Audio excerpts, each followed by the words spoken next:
I opened my husband's car trunk looking for jumper cables and found a child's shoe that wasn't our daughter's. The shoe was small, pink, with light-up unicorn soles. Size 13. Price tag still attached. My daughter Mia wore size 2 and hadn't touched anything with unicorns in 2 years. I stood in the grocery store parking lot holding this strange child's shoe from my husband's trunk, and my hands started shaking before my brain understood why. The shoe smelled like dirt and something chemical. The treads were caked with mud that looked reddish-brown in the afternoon light. Not regular mud, something darker. I'd only opened Owen's trunk for jumper cables because my battery died. Now I was staring at evidence of something I couldn't name yet, but felt like falling. Owen had been married to me for 15 years. We had routines, systems, complete transparency. He left his phone on the counter every night. I knew all his passwords. We shared locations constantly. There were no secrets between us, or so I believed until this moment when I realized I was holding a secret that weighed 3 ounces and had unicorns on it. I pulled out my phone with shaking hands and photographed the shoe. Then I searched the rest of the trunk. The emergency kit looked normal until I opened it. Inside, where flares and first aid supplies should be, I found a burner phone. The cheap kind from gas stations. It was off. I turned it on. No password required. The phone loaded to a home screen with exactly 3 apps. Phone, messages, photos. Nothing else. No games, no social media, no email. This was a phone designed for one specific purpose. I opened the messages first. 7 conversations, all with unsaved numbers instead of names. No message history, older than 6 weeks. My heart hammered so hard I could hear it. The most recent conversation was from 3 days ago. Unknown number. Package ready for pickup. Same location. Owen's response. Confirmed. Friday, 11 p.m. Same terms. Package. Pickup. Terms. My husband talking like he was running some kind of operation. I scrolled through the other conversations. They followed similar patterns. Coded language, specific times, confirmation of payments. One thread mentioned the girl, and I felt my stomach drop. Another said, client satisfied, wants repeat arrangement. I opened the Photos app with hands that could barely hold the phone steady. 15 images. The first showed the interior of a warehouse I didn't recognize. Concrete floors, metal shelving, completely empty except for a single chair in the center. The second photo showed that same chair with zip ties hanging from the arms. The third photo made me drop the phone. It was a child. Not Mia. A different girl. Maybe 6 or 7 years old, wearing a dress I'd never seen. She was unconscious or sleeping, curled on what looked like a mattress on a concrete floor. Her feet were bare. I picked up the phone with trembling hands and looked at the next photo. Same girl, different angle. Then another girl. Then a boy. 5 different children across 15 photos. All unconscious. All on that same mattress. The last photo was dated 4 days ago. I was going to be sick. I stumbled to the space between our cars and vomited into the parking lot asphalt. When I could breathe again, I looked at the shoe in my hand. One of those children had worn this shoe. My husband had their shoe in his trunk and photos of unconscious children on a burner phone hidden in his emergency kit. Owen. My Owen who coached youth soccer and volunteered at the community center and read bedtime stories to Mia every night with different voices for every character. Owen who'd never missed a parent-teacher conference or forgotten our anniversary or raised his voice at our daughter. Owen who was apparently involved in something so horrific my brain kept trying to reject the evidence I was holding. I needed to think. Needed to breathe. Needed to not panic in a grocery store parking lot where someone might see me. I put the burner phone in my purse. Put the shoe back exactly where I'd found it in the trunk. My hands were shaking so badly I could barely manage it. Then I closed Owen's trunk and stared at my own dead battery, at the jumper cables I'd forgotten I was looking for, at the normalcy of a Thursday afternoon that had just shattered into something unrecognizable. I couldn't jump my car now. Couldn't pick up Mia. Couldn't do anything except stand there trying to understand what I'd just discovered. My phone buzzed. Text from Owen. Meeting running late. Home by 8 instead of 7. Love you. Love you. Like everything was normal. Like he hadn't been doing whatever he was doing. I called my sister Vanessa with shaking fingers. She answered on the second ring. Can you pick up Mia from dance? Tell her I got stuck at work. I'll explain later. My voice sounded strange, disconnected. Vanessa asked if I was okay. I said yes and hung up before she could hear me crying. Then I called AAA back, told them to cancel, said I'd figured it out. I sat in my car with a dead battery and a purse containing evidence of my husband's crimes and tried to decide what to do next. Call the police? But what would I tell them? I found a shoe and a phone? What if Owen had an explanation? What if this was all some terrible misunderstanding? Except it wasn't. I knew it in my bones. The photos, the messages, the hidden phone, the shoe. This was real. Owen was involved in something that hurt children. My husband was a monster, and I'd been sleeping next to him for 15 years without knowing. I pulled up my phone and stared at the photo I'd taken of the shoe. Then I opened my text thread with Owen. The last message was from this morning. Don't forget to pick up milk. Domestic and normal and completely false. Everything was false. Our entire life was built on lies I'd been too trusting to see. I needed proof. More than a shoe and a burner phone. I needed undeniable evidence before I went to police. I got out of my car and opened Owen's trunk again, pulled out the burner phone and went through every message more carefully, screenshotted everything. The conversations mentioned a location: warehouse on Porter Street near the old factory. Porter Street was in the industrial district on the east side, 15 minutes from our house. One message referenced the usual drop time, 11 p.m. Friday. Tomorrow night. Owen was meeting someone tomorrow night. I could follow him, document everything, catch him in the act, then go to police with evidence they couldn't ignore. It was risky and probably stupid, but I couldn't just call 911 and hope they believed me. I put the phone back in the emergency kit, closed the trunk, sat in my dead car, and made a plan. I'd tell Owen my battery died and Vanessa helped me. Tonight, I'd act normal. Tomorrow, I'd tell him I was going to my book club. Instead, I'd follow him to wherever he was really going and document everything. My phone buzzed. Owen again. Actually finishing earlier, home by 6:30, want me to grab dinner? I stared at that message, at the casual domesticity, at the husband I thought I knew offering to pick up dinner while planning to meet someone about a package in a warehouse. I texted back, that would be great. Thanks, honey. The words tasted like poison.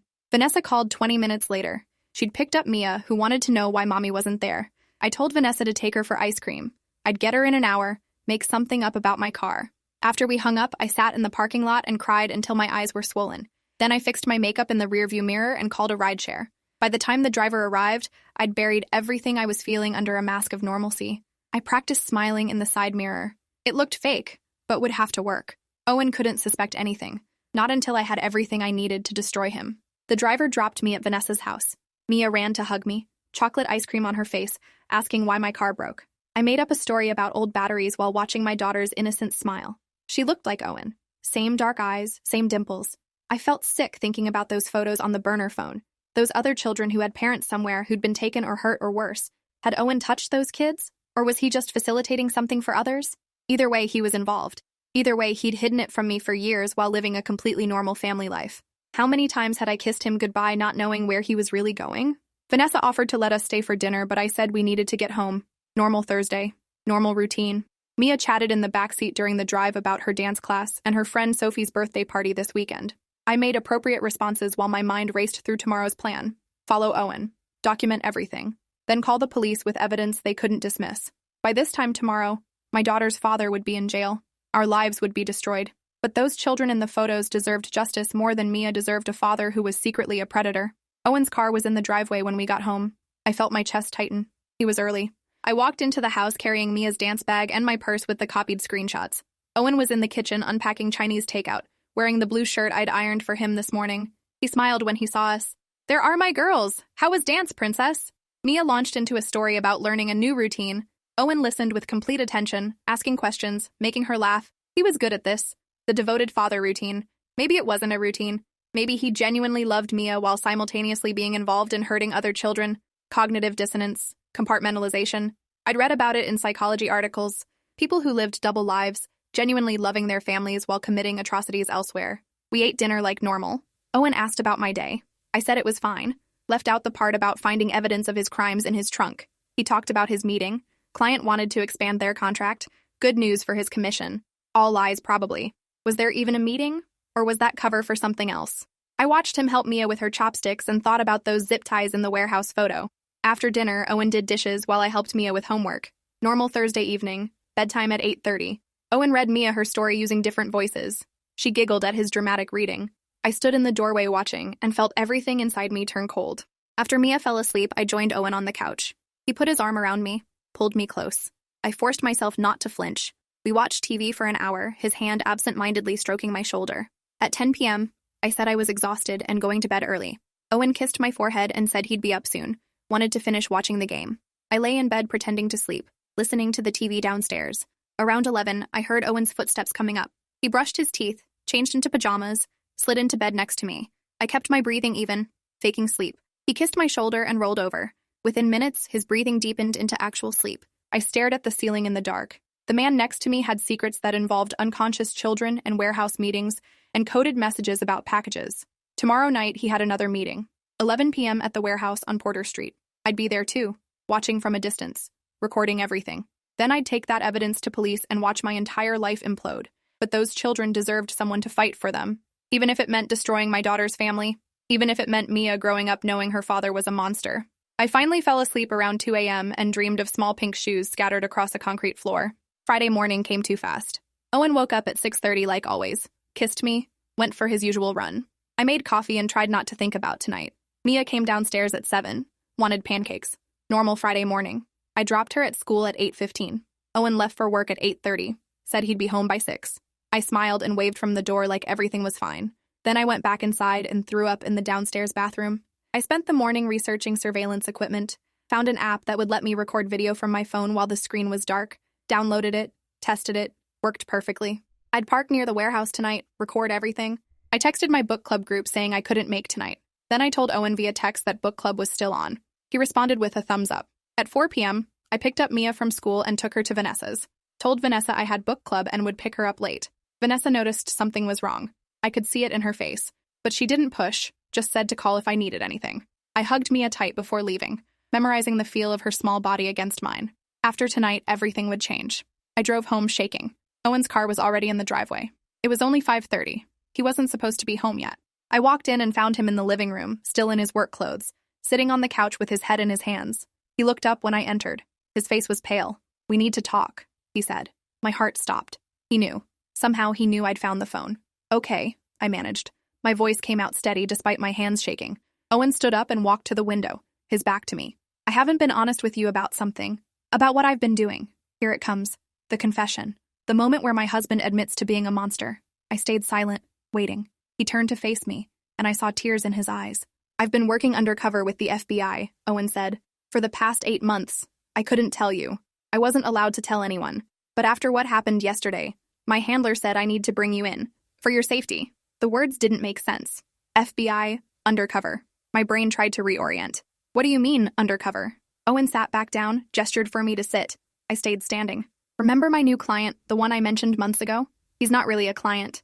He's part of a trafficking ring the FBI has been investigating. They recruited me because I fit the profile of people this ring targets.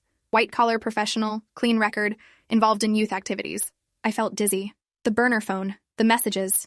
Owen's face went white. "You found it? When?" My voice was shaking now. "Yesterday. Looking for jumper cables. I found the phone and a shoe. A child's shoe." Owen dropped his head into his hands. "Jesus Christ. The shoe. That's evidence from a scene. I was supposed to turn it in yesterday, but the meat got moved and I forgot it was still in there. Claire, I'm so sorry. You must have thought—" He looked up at me with devastation in his eyes. "You thought I was one of them." I couldn't breathe, couldn't process. "The photos. On the phone. Unconscious children. Crime scene documentation," Owen said quickly. "From raids. My FBI handler sent them to show me what we're fighting against. What these people do. Claire, I've been helping them build a case against a network that's been operating for years. The messages you saw, those are me arranging meets with suspects, wearing a wire, gathering evidence. Tonight I'm supposed to meet the ringleader at the warehouse. It's the final piece. We're raiding it at midnight. I've been risking everything to stop these people, and you thought—" He started crying. Actually crying. "You thought I was hurting kids." I sat down. My legs wouldn't hold me anymore. "I found that evidence, and I thought—" Owen moved to sit next to me but didn't touch me. "I know what you thought. I would have thought the same thing. God, Claire, I'm so sorry. I wanted to tell you so many times. It's been killing me lying to you. But the FBI said if anyone knew, it could compromise the operation. These people are careful. If they suspected I was law enforcement, they'd disappear, and we'd never catch them. There are children right now, being held by this network. Tonight's raid is going to save them. I couldn't risk that by telling anyone, even you." I stared at him, at my husband, who I'd been planning to turn into the police, who was actually working with the police. "Prove it," I said. Owen pulled out his real phone and called a number. Put it on speaker. A woman's voice answered. "This is Agent Delgado." Owen said, "I need to verify my cover. My wife found evidence and thought I was involved. She needs confirmation." There was a pause. Then Agent Delgado said, "Mrs. Thorne, this is FBI Special Agent Rita Delgado. Your husband has been working with us on a joint operation with Homeland Security for 8 months. He's not at liberty to discuss details, but I can confirm he's been an instrumental part of taking down a trafficking network. What he's doing is dangerous and classified. The evidence you found relates to active investigation." I felt something break inside me. Relief and horror and confusion all at once. "The shoe," I whispered. "A victim's shoe," Agent Delgado said. "From a scene we recovered 3 weeks ago. Owen helped locate that child. She's safe now with her family. The physical evidence should have been logged immediately, but we've been moving fast. I apologize for the oversight that caused you this distress." She paused. "Ma'am, what your husband is doing tonight could save multiple children's lives. I need to know if you're going to be okay with this. If you need support, I can arrange it." I looked at Owen. Really looked at him. Saw the exhaustion in his face, the weight he'd been carrying alone for months. "I'm okay," I told Agent Delgado. I just needed to know. We hung up. Owen and I sat in silence for a long moment. Then I said, I was going to follow you tonight, record everything and turn you in. Owen let out a broken laugh. That would have been bad. Really bad. There'll be armed suspects at that warehouse. You could have been killed. The reality of that hit me. I'd almost walked into a federal operation. Almost compromised everything. The children in the photos, I said quietly. They're safe? All of them? Owen nodded. All recovered within the past 2 months. Tonight we're getting the last ones and arresting everyone involved. How many children? I asked. Owen's jaw tightened. In this network, based on our investigation, at least 34 over the past 5 years. We've recovered 22 so far. Tonight's raid should recover the remaining 12 and shut down their entire operation. These people are careful, sophisticated. Without my cover, we never would have gotten close enough. I thought about those 12 children still out there, still in danger. What time is the raid? I asked. Midnight. I meet the ringleader at 11. Once he's confirmed location of the children, tactical team moves in. Owen finally reached for my hand. I'm so sorry you went through this. Sorry I couldn't tell you. This has been the hardest 8 months of my life. I squeezed his hand. Do you have to go tonight? Can someone else do it? Owen shook his head. The ringleader trusts me, or thinks he does. If I don't show, he'll disappear and those kids stay missing. I have to finish this. I understood. Hated it, but understood. Mia can't know, I said. Not any of this. Not what you're really doing. Owen agreed. Agent Delgado offered to bring you to a safe location for tonight, just in case something goes wrong. I'd feel better if you and Mia weren't here. I nodded, started crying. Owen pulled me close. It's almost over, he whispered. After tonight, I'm done. No more undercover work. I go back to my real job and we go back to normal life. Agent Delgado called back 20 minutes later with details. A protective detail would pick me up at 9 p.m. and take me to a secure hotel. I'd bring Mia from Vanessa's. We'd stay there until they confirmed the raid was successful. Owen would meet us there afterward. I packed bags for Mia and me while Owen got ready. He put on casual clothes, jeans and a t-shirt, nothing that looked tactical. He was going in as himself, as the corrupt businessman the ringleader believed he was. At 8:45, Owen pulled me aside. If something happens tonight, if I don't come back, there's a letter in my safe deposit box. It explains everything. For Mia, so she'll know I wasn't really bad. I kissed him hard. You're coming back. You're finishing this and coming back to us. He held me tight. I love you. I'm sorry for everything. For lying. For putting you through this. When this is over, I'll spend the rest of my life making it up to you. At 9 p.m. Exactly, an unmarked car arrived. 2 agents, both armed, both professional. They checked my ID, verified my identity, and escorted me to the car. Owen watched from the doorway. We locked eyes as the car pulled away. Then he was gone. I picked up Mia from Vanessa's, made up a story about a burst pipe at home. We were staying at a hotel. Mia thought it was an adventure. The hotel was nice, suite with 2 bedrooms. The agents stayed in the adjoining room. I put Mia to bed at 10, sat in the dark watching the clock. 11 p.m. Owen was meeting the ringleader now. Somewhere in a warehouse, my husband was pretending to be someone evil while wearing a wire and waiting for armed agents to storm in. I thought about all the times over the past months when he'd seemed distracted, distant. I'd attributed it to work stress. It was actually the weight of living a double life, of getting close to people who hurt children, pretending to be one of them, all while documenting their crimes. At 11:45, I got a text from an unknown number. This is Agent Delgado. Operation in progress. We'll update when clear. Time crawled. Midnight passed.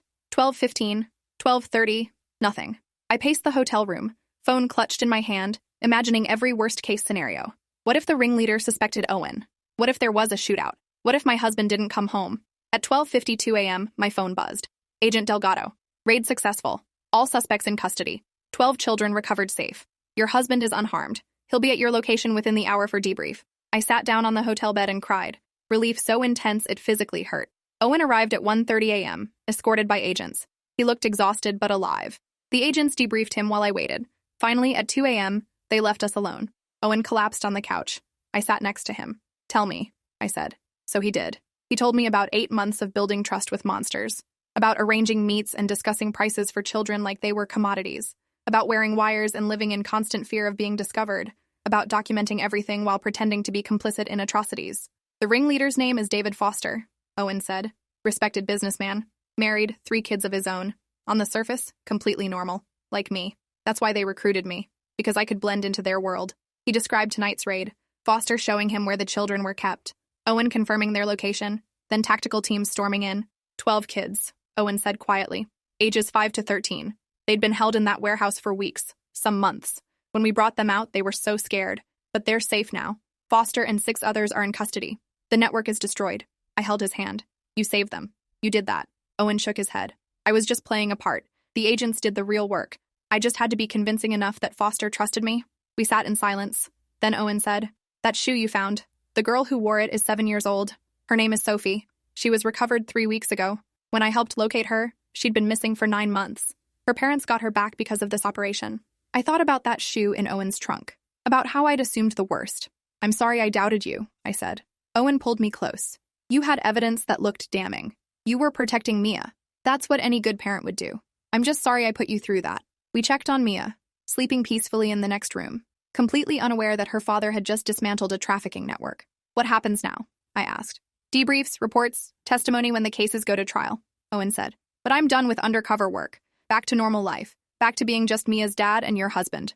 Normal life. After tonight, I'd never take that for granted again." The next morning, Agent Delgado came to the hotel with paperwork. Non-disclosure agreements, protection protocols, instructions for if we were contacted by anyone related to the case. Owen had to sign statements. I had to confirm I wouldn't discuss the operation with anyone. Mia woke up asking about the adventure, why we couldn't go home yet. I told her there was a gas leak now, they were fixing it. We'd be home by afternoon. She accepted that easily. Kids were resilient that way. By noon, agents cleared us to return home. Owen drove us back in silence. The house looked the same but felt different. Everything felt different. That evening, I went to Owen's car, opened the trunk. The shoe was gone. Properly logged into evidence now, I assumed. Weeks passed, then months. Owen went back to his actual job in sales. No more secret phones or coded messages, just normal client meetings and office work. Slowly, we rebuilt normalcy. But I saw the weight Owen carried, the things he'd witnessed during those 8 months, the people he'd had to pretend to be. We started couples therapy. He needed to talk about it with someone. I needed to process the trauma of thinking my husband was a monster. The therapist specialized in families of law enforcement. She'd seen this before. The toll undercover work took on relationships. 6 months after the raid, Owen received commendation from the FBI. Classified, so no ceremony. Just a letter and a medal he couldn't display. He put it in his safe deposit box with the letter he'd written for Mia. 1 year later, the trials concluded. David Foster and his network got life sentences. The children they'd hurt were in various stages of recovery, reunited with families or placed in protective custody. The FBI asked Owen if he'd consider consulting on similar operations. He declined. He was done. Mia was 8 now, still unaware of what her father had really done. Someday we'd tell her, when she was old enough to understand. For now, she just knew Daddy's job had been stressful for a while but was better now. I thought about that Thursday afternoon in the grocery store parking lot, about finding the shoe in the phone and thinking my world had ended. In a way, it had. The world I knew, built on assumptions and trust, shattered that day. But what emerged was something more real. A marriage tested in the worst way possible and somehow surviving. 3 years later, I can finally write about it. The case is closed, the non-disclosure agreements have expiration dates, and Mia is old enough now to know the truth. We told her last month, sitting her down with a child therapist present. She cried, scared for what could have happened to her daddy. But mostly she was proud. Her father was a hero, even if no one could ever publicly know it. I keep thinking about Sophie, the 7-year-old who wore that pink unicorn shoe. She's 10 now, back with her family, in therapy, healing. Because Owen was willing to become someone he hated for 8 months. Because sometimes the only way to fight monsters is to pretend to be one long enough to get close. The shoe is in evidence storage somewhere, no longer needed now that Foster is imprisoned. But I still see it sometimes, in my mind. That small pink sneaker that almost destroyed my marriage, and ended up proving my husband was exactly who I'd always believed he was. Someone who protects children, no matter the cost. Thanks for watching till the end. Make sure to subscribe and like to not miss the next story.